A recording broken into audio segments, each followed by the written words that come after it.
Hey, this is Corey.hassman, and thank you for tuning in to another video.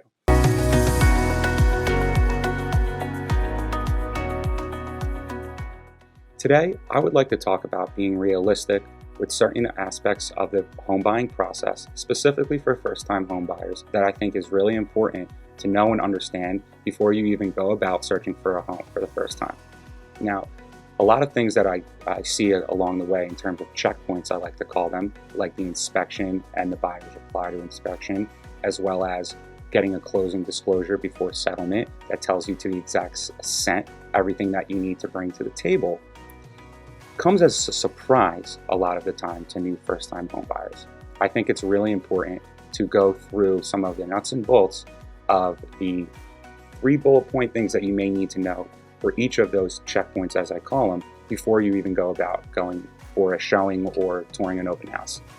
Because that way you're not blindsided by anything when it comes down to that point. And I always want my clients and future clients to know everything that they could be coming about and seeing throughout the whole entire process.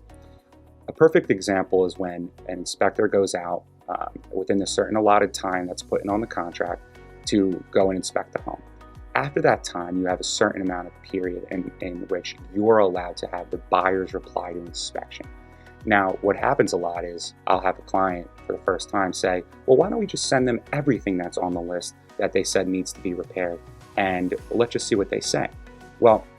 actually what we see in response from the seller or the seller's agent is, if there is not a level of importance or what may be a priority, there may be some things that the inspector had put on there just to say, have it as food for thought in the future to potentially look at touching up, but may not be something that the seller is going to take care of right now. Like if there's a knob on the gas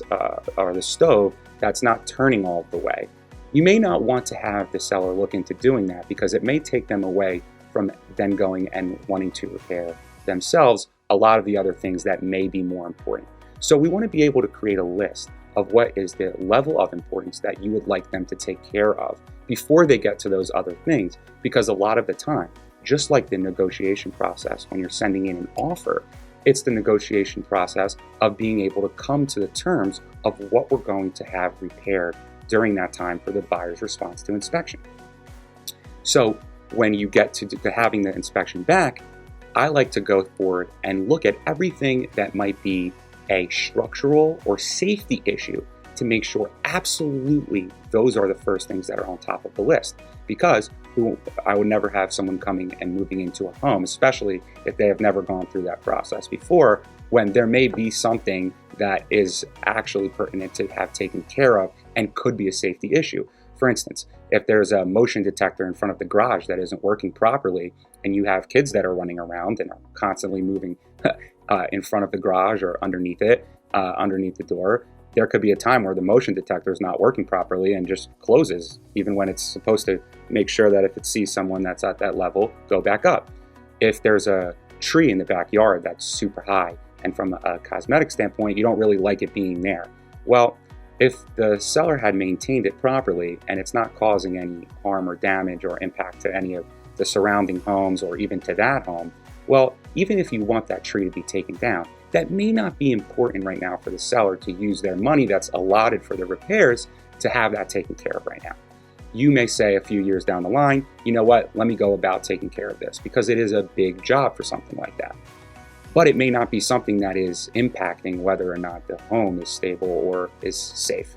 Another great example is the closing disclosure that you should get 3 days, 4 days before settlement takes place. Now, that tells you, like I said before, to the exact cent, everything that is credited to either the buyer or seller and debited to either the buyer or the seller. Now, sometimes, depending on the day and depending on when the lending or mortgage company is going to be releasing those funds to be able to go forward and accept the mortgage,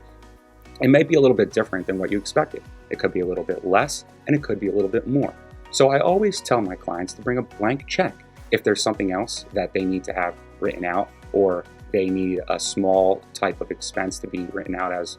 it pertains to the title company, which may happen last second. It's always good to make sure that you're taking care and protecting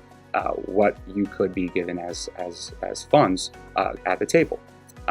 If there's ever a time where you have more that you bring to the table and you wrote on that check, then the title company will be able to cut you another check, either back in the mail or however the method is that they do, to be able to reimburse you of that money that you had maybe written over the certain amount. I always want to make sure that the amount that you're bringing to the table, if not the exact amount, is a little bit above that, so that you never get into a problem if you don't bring a blank check that you don't have the correct amount of funds. So when you have your pre-approval in the beginning, a lender may go through everything A to Z that you will have to an extent for what you need to have in your bank account and what you need to do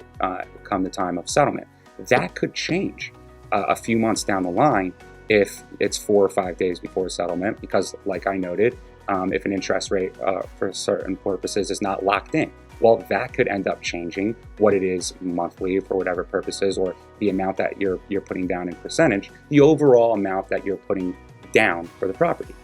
Now, those are two examples that I think it's important for viewers or listeners to start to think about, so that they don't catch themselves by surprise or nothing blindsides them come the time these important checkpoints pop up throughout the process. Thanks so much for listening. I hope you have a great day.